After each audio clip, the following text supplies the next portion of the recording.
Ka disa emra deri tani për kreun e Partisë Demokratike, si Alessia Balliu, Evi Kokalari apo Saljani përpara Berishës. Si të duken këto emra?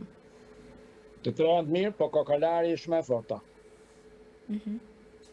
Kam përshtypjen që edhe Rama Kokalarin ka frikë.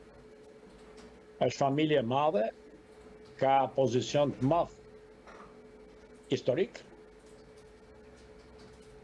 dhe ka dalë në politik me aksionin e vet.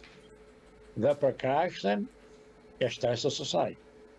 Të shikojmë se çdo ndodhi, nuk mund të flasim dot paraprakisht. Të tëra këto janë gërçe që i kanë administratat dhe pushtetet gjyqësore që nuk kanë formim të fuqishëm demokratik në lidhje me drejtësinë dhe historinë e kombit që përfaksojnë.